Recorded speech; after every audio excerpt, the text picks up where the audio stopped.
Hello, children. Today, let us understand the poem The Schoolboy from the text Honeydew. I'm sure most of you share the same feeling as the boy in this poem who feels unhappy to go to school on a summer morning. Instead, he wants to enjoy the summer. He wants to go out and enjoy the weather. He feels his childhood is crushed in the name of learning and teaching. The poet William Blake was born on 28th November 1757. He was a poet whose works are appreciated more after his death than they were during his life. Apart from being a poet, William Blake was also a painter. Let me recite the poem for you. The Schoolboy. I love to rise in a summer morn when the birds sing on every tree. The distant huntsman winds his horn, and the skylark sings with me. Oh, what sweet company! But to go to school in a summer morn, oh, it drives all joy away. Under a cruel eye outworn, the little ones spend the day in sighing and dismay. Ah, then at times I drooping sit and spend many an anxious hour. Nor in my book can I take delight, nor sit in learning's bower, worn through the dreary shower. How can the bird that's born for joy sit in a cage and sing? How can a child, when fears annoy, but droop his tender wing and forget his youthful spring? O father and mother, if buds are nipped and blossoms blown away, and if the tender plants are stripped of their joy in the springing day by sorrow and care's dismay, how shall the summer arise in joy, or the summer fruits appear? Now let's understand the poem. I love to rise in a summer morn when the birds sing on every tree. The distant huntsman winds his horn, and the skylark sings with me. Oh, what sweet company! I, in the first line, refers to the schoolboy.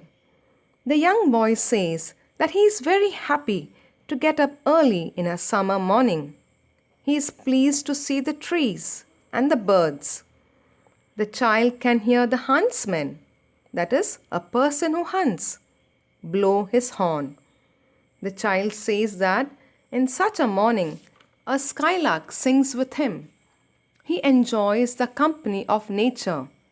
He describes his state of being with nature as a sweet one. The second stanza. But to go to school in a summer morn, oh, it drives all joy away. Under a cruel eye outworn, the little ones spend the day in sighing and dismay. In the second stanza, the child says that all happiness is lost when he has to go to school on a summer morning.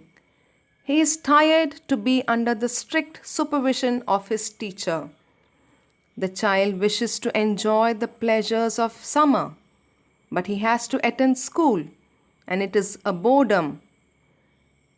A cruel eye outworn refers to the dull, uninspiring life at school under the cruel and fearful look of the teacher. He has to do a lot of work and he has no time to play. The third stanza.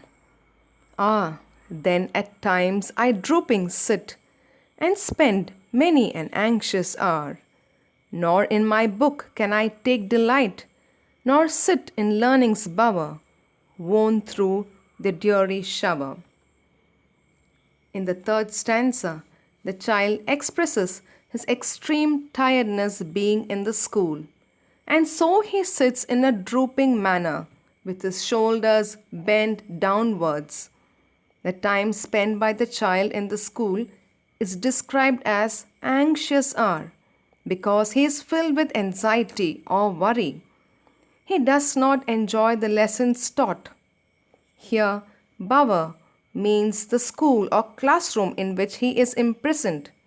He does not enjoy any lesson taught by the teacher. He cannot learn anything at school, though the teachers go on lecturing and explaining. It is like a shower of meaningless words for the child. The fourth stanza. How can the bird that is born for joy sit in a cage and sing? How can a child, when fears annoy, but droop his tender wing and forget his youthful spring? In the fourth stanza, we find the poet has compared the child with a bird. He says a bird feels happy only when it enjoys its freedom. A caged bird is unhappy and cannot sing. So same is the case of a child who is forced to sit in school. A child put in school is just like a bird who is put in a cage. Such a child is troubled with fear and can never enjoy his childhood. The rigid discipline in the school will take away the beautiful spring of the childhood days of the child's life. The next stanza. O father and mother, if buds are nipped and blossoms blown away, and if the tender plants are stripped of their joy in the springing day by sorrow and care's dismay, how shall the summer arise in joy, or the summer fruits appear? In the last stanza, the child addresses his parents. He tells them that if buds are going to be nipped or destroyed before blooming, and if flowers are driven away by the strong wind, if plants are stripped of their branches and leaves, then how will the summer be a joyful one? And how will fruits appear on tree? In short, depriving a child of joy and freedom is like nipping or destroying the buds and flowers of the plant. If children are not allowed to play and have fun, how will they grow and develop into a complete person? And so, the final message is about allowing children to be children. Allow them to play and run outside, to experience the benefits of nature and of the seasons.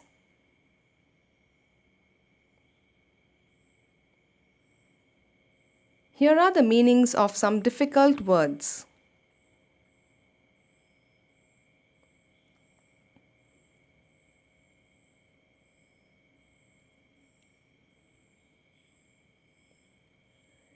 Thank you for watching this video. Like, share, subscribe, and comment for suggestions.